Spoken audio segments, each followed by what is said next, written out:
The second wave of COVID-19 has been devastating. The system's apathy and gross mismanagement has left us struggling for breath.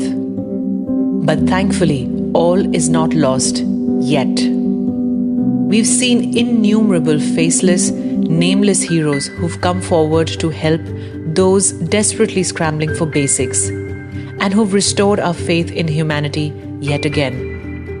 Doctors, nurses, journalists, mental health practitioners, volunteers, drivers, delivery staff, to our local kirana wala. I'm sure I'm forgetting many others. We owe a great deal to them, because without their selfless services, we wouldn't have made it thus far. Different Strokes is proud to have had this opportunity to speak to a few of these COVID heroes, who have been working relentlessly by putting themselves and their families at a serious risk of infection. We couldn't thank them enough. But I hope through this series, we're able to tell them how grateful we are to each one of them. My name is Deeksha Sethi and you're listening to Different Strokes. In this episode, I talk to Nupur Paiva, who's a child psychologist and an author of the book Love and Rage, The Inner World of Children. And we go through some hard-hitting realities that are staring us in the face as far as our children are concerned. The future of their mental and social well-being, the trauma of losing a parent to COVID, or the safety net that has been pierced by the growing abuse and violence because of the lockdown. Let me start by asking you, it's going to be a year and a half almost since the schools have shut. Normalcy has taken a hit for both parents and children. And it's equally distressing for both parties. Kids are at home all the time and there is no sense of space for anybody. There's no me time. And it's obviously there is no natural outlet for children as well. What kind of future mental health can we predict from this ongoing crisis, especially among children and adolescents? Okay. Well, what I'm going to describe is not going to be pretty. Of course. That's not what we're here for. Yeah. So, see, in terms of labels, the labels sound similar and dull, and they don't do justice to the internal experience of anybody. Because the labels are reductionistic. So what I'm going to say is that, okay, in terms of future mental health crisis, we are looking at increased rates of depression and anxiety and aggression. And that aggression is going to be then labeled as oppositional disorder or conduct disorder or oppositional defiance disorder or ADHD. So there's going to be a huge amount, a plethora of these labels being used, which at the end of the day are frankly unhelpful. Right. Because they are the symptoms. That's what's visible. Right. The complexity of the pain, the grief, the loss underneath it, the anger, the rage underneath it is not just, there isn't enough justice done by these labels to the internal experience of young people. What it's like for our children and our adolescents to be shut inside month after month, and it's going to become year after year, with no outlet for what is a natural, like you've said, a natural process of growing up. It's like it's a pressure cooker. That's the simplest analogy, where steam is building inside because the personality is being formed. And when there is no outlet for it, whether it's creative or productive or social, emotional, through friendships, through learning things, through competition with others, with peer groups, those are the natural outlets. And when those are blocked, you're going to have an explosion. Now, in some cases, those are internal explosions. In some cases, they come outwards towards family members and society. So that's what we've got to look forward to, really. Wow, I don't want to look forward to that at all, to be honest. No, not at all. It's because I have a young child, and I'm sure a lot of other parents who are listening to us right now, it's not going to give them any kind of solace whatsoever. And we're all worried, obviously. So how do we begin to even tackle such a thing? What can we do in the best possible way to provide that natural environment within unfortunately, the confines of our homes? Well, I think that, it makes me think of something a friend of mine said. She says, like, each of us is running our own country. Yeah. Because we really, on the inside of our homes, on the inside of our families, are the experts on what's going on inside. Yeah. So I would actually want to say to parents that, try to come to your child with the understanding that their whole life is ruined. Okay. Unfortunately, what I'm hearing a lot of is be grateful. Be grateful that you're alive. Be grateful that you're healthy. Be grateful that you have a home. Be grateful that you have food to eat. Be grateful that you are safe, etc. And those are true, yes. Yeah. But that's not. You can't jump to gratitude without acknowledging loss. Right. And it does a lot of damage, not just to the child's sort of internal conflict about, and then they start to feel guilty about the fact that they have lost so much. But aren't allowed to acknowledge that they have lost so much, because we have to pole vault over loss and pain and anger and jump straight to gratitude. Right. So what I would say is, please don't do that. Please don't do that to your children, to ask them, because it's easier on us to have a quiet, grateful child rather than an enraged child. Right.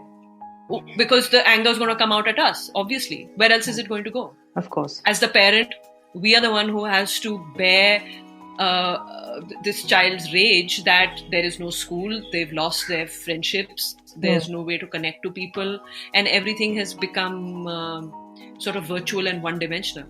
Right. Nupur, are we looking at a generation of social wrecks? Honestly, in the larger scheme of things, that's the least of my concerns. Right. Because when we are able to mix with each other, we'll find a way to mix with each other. Right.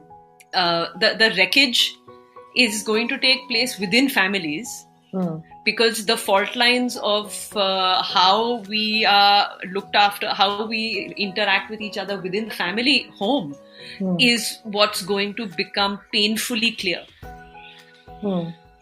So when a parent says to their child, yes, I know that all these terrible things have happened and you don't have this and you don't have that, but let's focus on the positive. Let's be grateful. What the child hears is, actually, nobody's interested in me. Actually, you just want to feel better.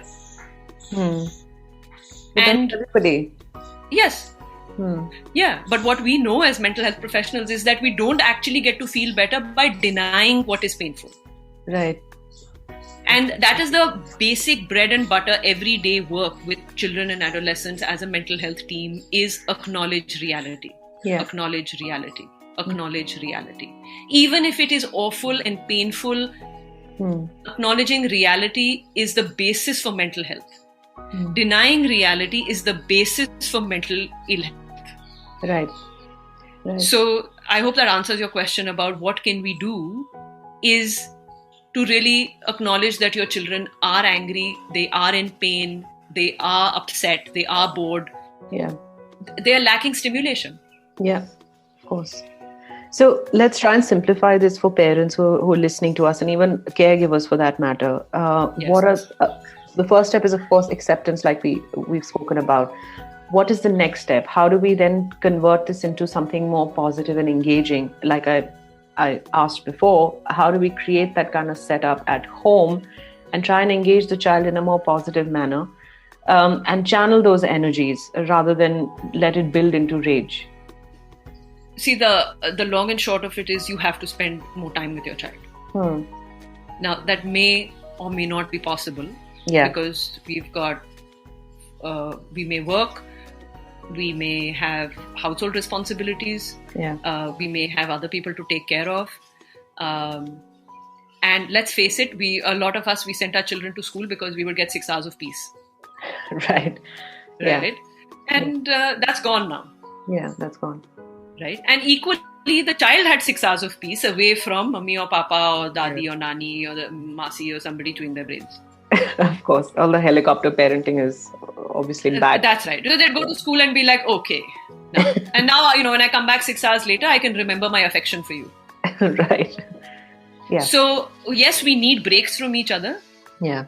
And so what, an ideal, I'm not even going to talk about ideals. A good enough situation is going to look like time separately and time together. And that time together doesn't have to be large quantities like 3 hours or 2 hours. It could literally be 20 minutes. But as long as those 20 minutes are engaged, 20 minutes.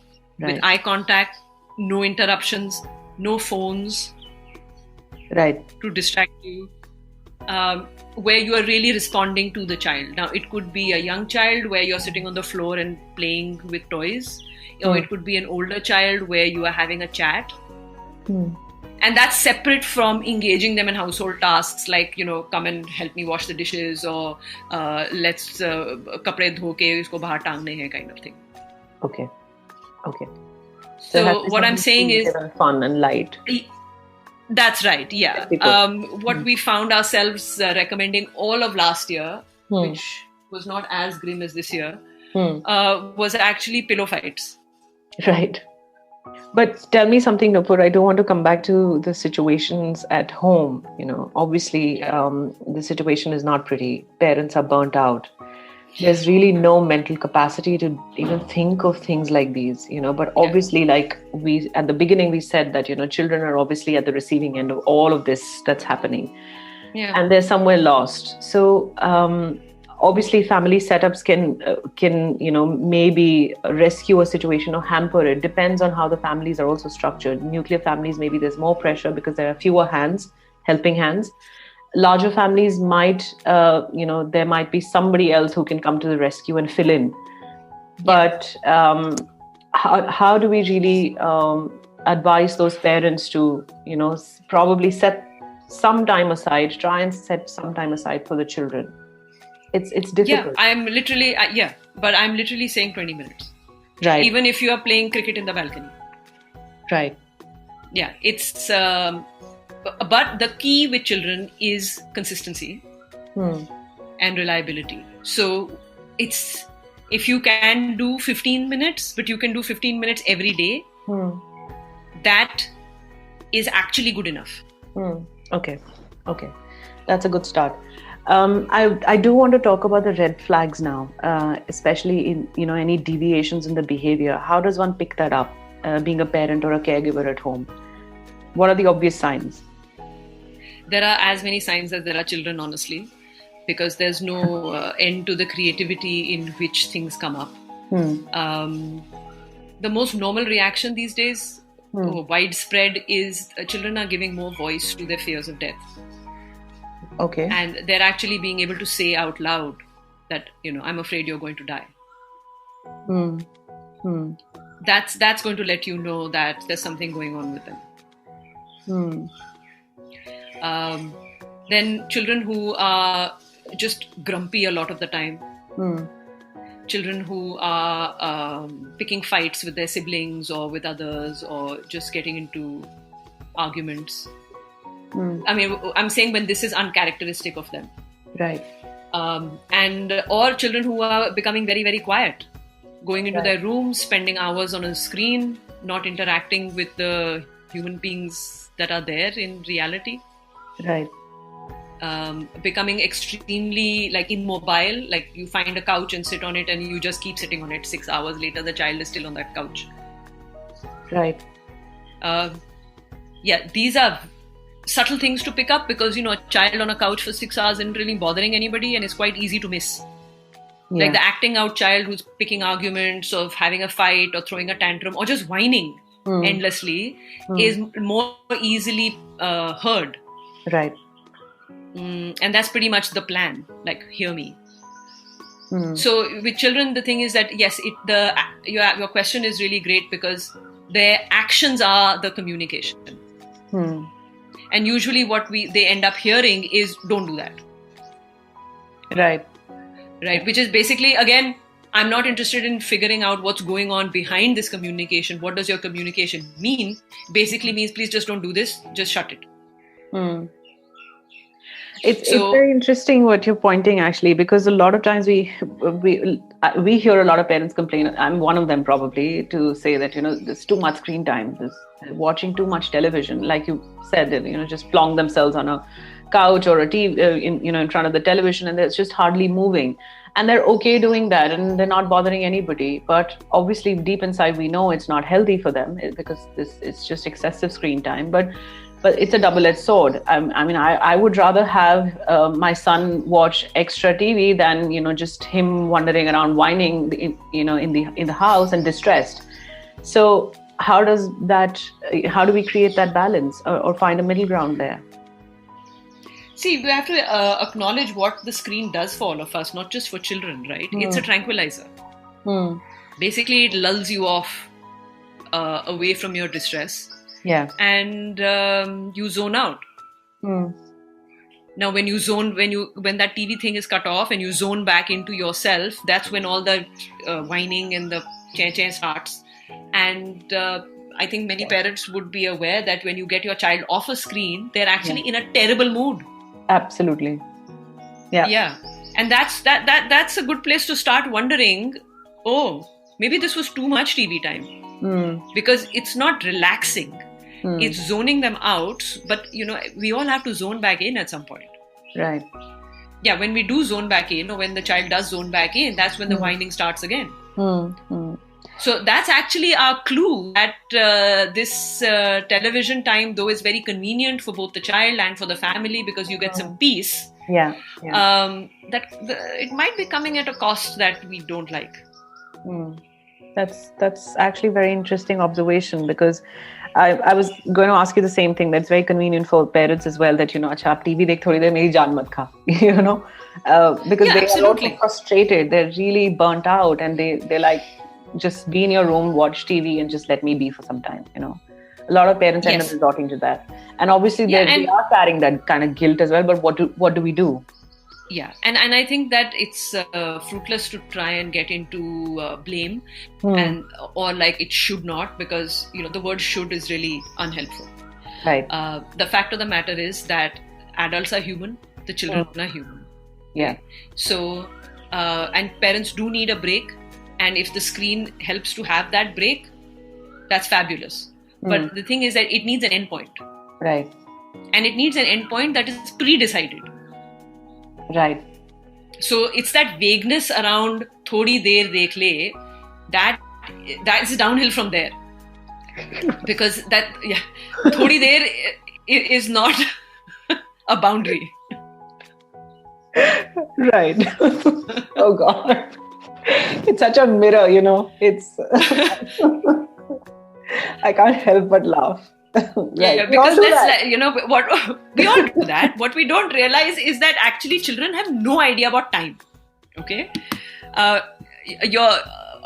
9-year-old, your 6-year-old, they have no idea about time. Time is such an abstraction.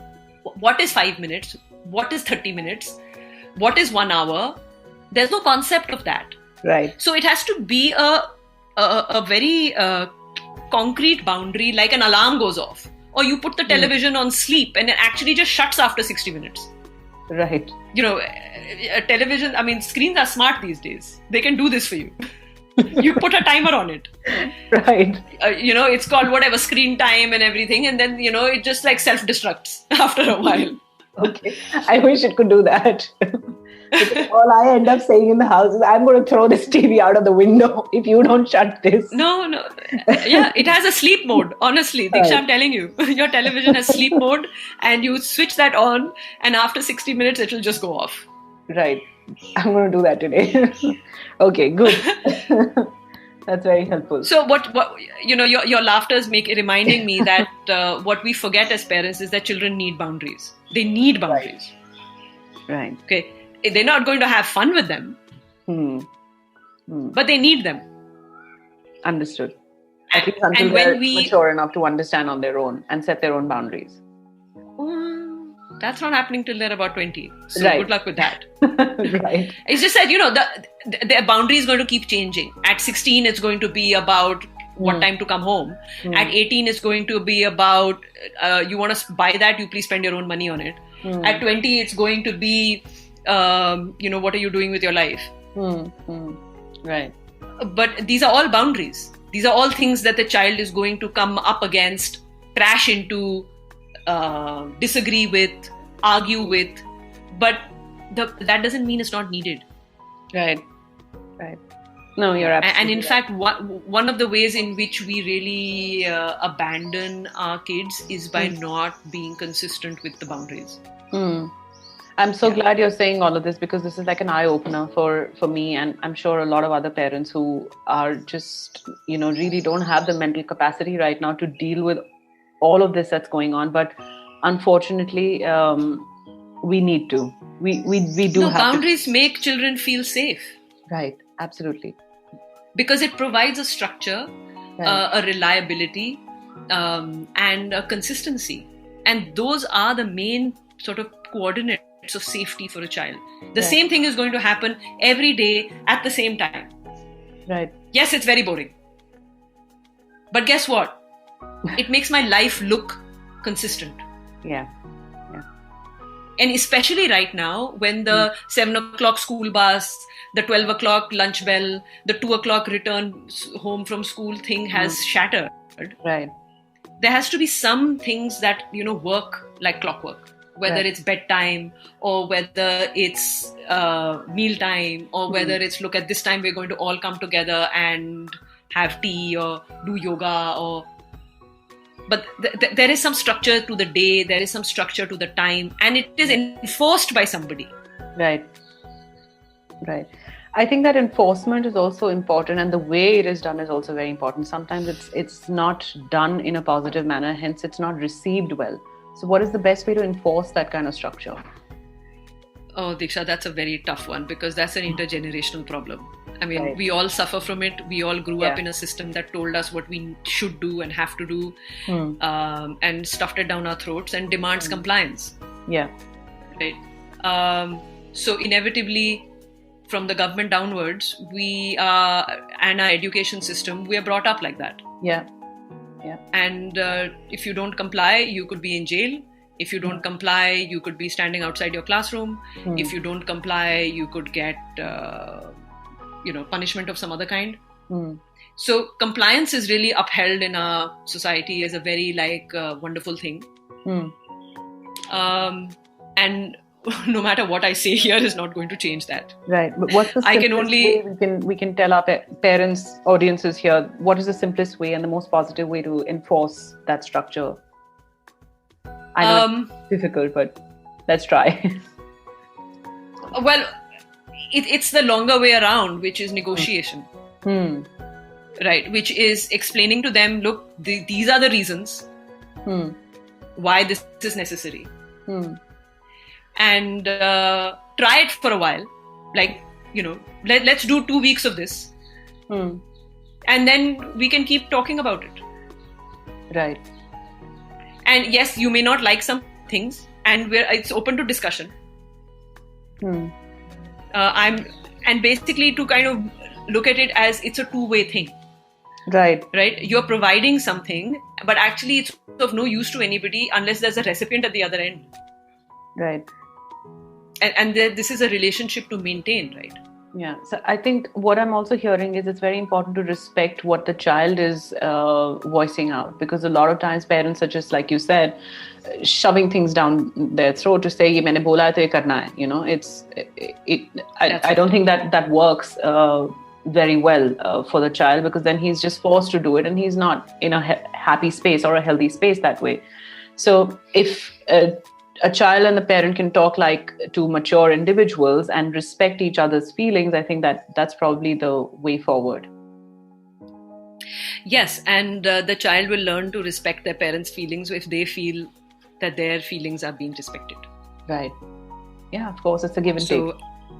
Yes, and the thing is that, unfortunately, for us parents, we have to lead the way by example. Of course. Yeah, we see, because children follow what we do, not what we say. Right. So if we say to them that I'm listening to you and you're listening, then you're going to get a lot more of that. But if you say to them,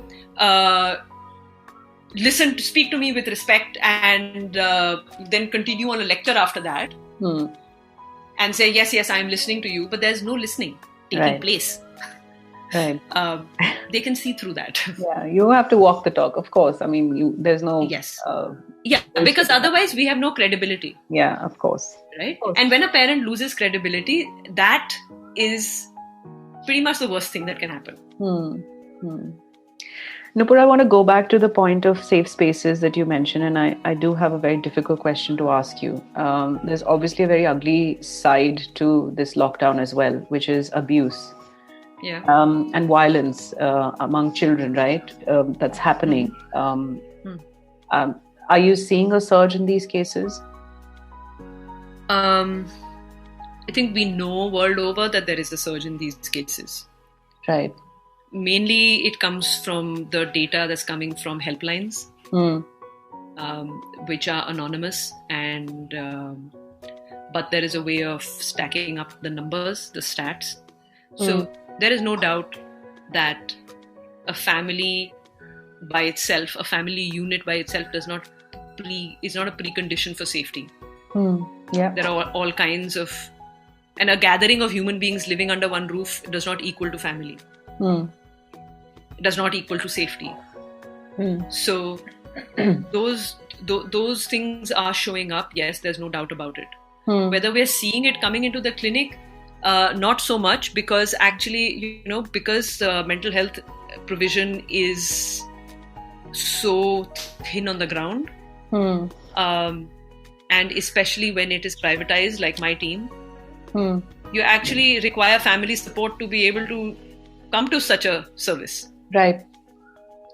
So, this kind of reality is going to be seen more by helplines, where people can call in anonymously and ask for help.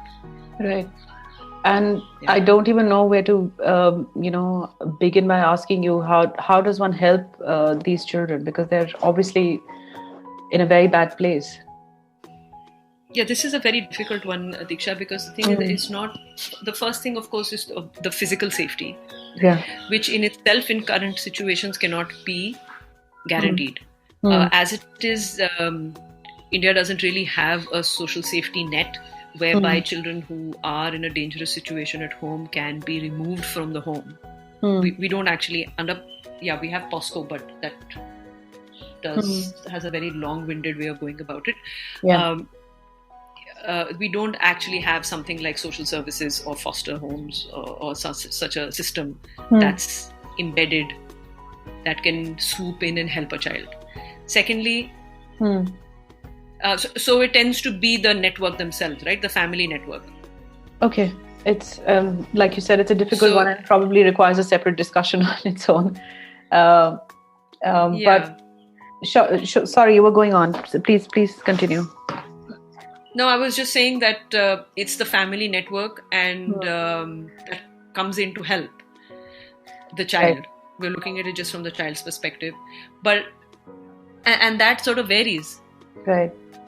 The thing is that mostly these are kept very quiet. Domestic violence is kept very quiet. Nobody outside gets to hear about it. It's both a matter of shame. Actually, it's a matter of shame, but it's redesigned as izzat. Right. Yeah. And actually, the effects of it are only known many years later. Right. And I think the best bet in this situation is probably, to find somebody within the family or the extended family who you can talk to. And I'm not even sure if children are mature enough to think like that on their own and reach out to somebody within the family or the extended family or friend circle to say that, I am in trouble and I need help. Being able to do that in itself is a huge marker of resilience and strength. Yeah. Mostly what happens is that fear takes over. And what we do know about high levels of fear is that actually the person shuts down. Yeah. So when anxiety goes very high, when cortisol levels in the brain go very high, we don't actually have the option of reacting because we are so scared that we go into like a paralysis. And then because being small and quiet is actually safer than poking your head out and saying something. Nupur, we're seeing another grim reality that's hitting us because of this pandemic. A lot of young parents are succumbing to this disease, right? Yeah. And children are obviously They're being left behind. They're orphaned. They don't know what is happening. They can't even fathom the gravity of the situation and the loss. It's again, I mean, where does one begin to reach out to children like that, or help, render some kind of help or support? And this is a question particularly for the ones who are left behind, the caregivers who are going to take those children in and look after them. The reason I'm stumbling is because I'm thinking not so much about the immediate as I am of the long term. Okay, because losing a parent is not something that you address once. Yep. It's a pain you carry with you, a loss you carry with you, and it re-emerges at key points in your life when you are in life transition yourself. Yep. So, in a way, there is an opportunity to help these children many times over in their lives. Right? Because it will emerge. Yes. We have this kind of idea that, it's happened right now, and so we must address something right now. But that may not actually be the right time for the child. Yeah. Depending on how old this child is. Like yesterday, I spoke to a family where the child has lost her father. Nobody's told her yet. This child is 7. Yeah, how do you tell a child like that? I mean, just 7 years old. Yeah, but how do you not tell a child like that? How do you not tell a child that their parent is never going to come back? How do you not tell them that? What do you leave them with when you don't tell them? Now, again, from an emotional well-being and a mental health perspective, this is smack in the middle of denying reality. Right. Now that scares us. Yeah. As people who see the aftermath of what denying reality does, it scares us because now this child actually, you're not giving this child an opportunity to come to terms with what's going on because you are not letting them know what's going on. So are you suggesting that it's actually better to tell them what is going on? Yes. Right. It is better to tell them regardless of how old they are. Regardless of how old they are. Every child, even as young as 4, they know about death. It comes up in their stories, it comes up in their games, it comes up in their imaginary games.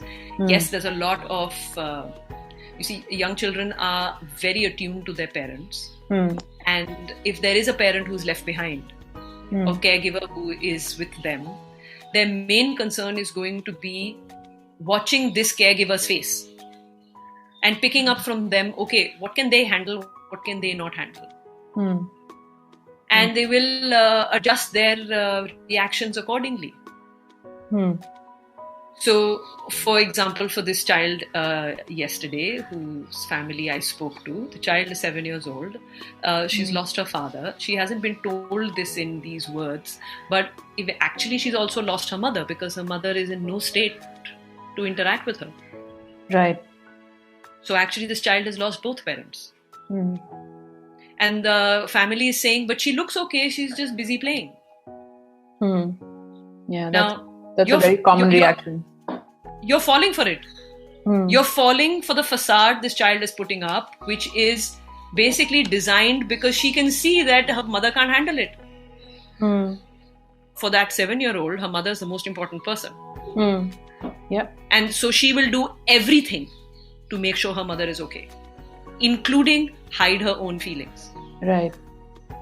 Now the trouble is, from a long-term perspective, this becomes a habit. Because it was done under such a trauma, it's something that we cling on to as a way of life, as a way of functioning. And then children that take on that role of being the protector. Being the protector, being somebody who cannot acknowledge their own feelings. This loss goes unaddressed externally or outwardly, but inwardly it keeps eating at them. So what if you really want to let parents know what to do right now is to give your children permission to cry. Right. For which they have to know the truth. Yeah. It's important to externalize than let it just pent up inside. Fester inside. Yeah. That's right. It's going to blast one day and it's going to have a really bad impact. Yeah, it could implode or explode. It could go either way. And for the short-term peace, again, right? It's like, please don't show me your tears because I'm distressed by your grief. Right. And as adults, we have to really take the lead here. That we'll put aside our own. We adults will put aside our grief in order to attend to the children, rather than the other way around. Because what's happening is, and going to happen, is that the children are going to be feeling responsible for the adults' feelings.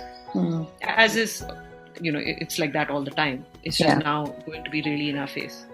Right. Thank you so much. It's such an eye-opener, that this conversation, and I think, and I hope a lot of parents and caregivers out there who are listening to this are able to understand what a child's world looks like, and it's really important to have a conversation with them heart to heart and treat them like an individual and respect their feelings as well. And not necessarily shut them down all the time, because that's not the way to go about it. Thank you, Nupur. This was really, really helpful. Thanks very much. Thank you very much, Diksha. Thank you.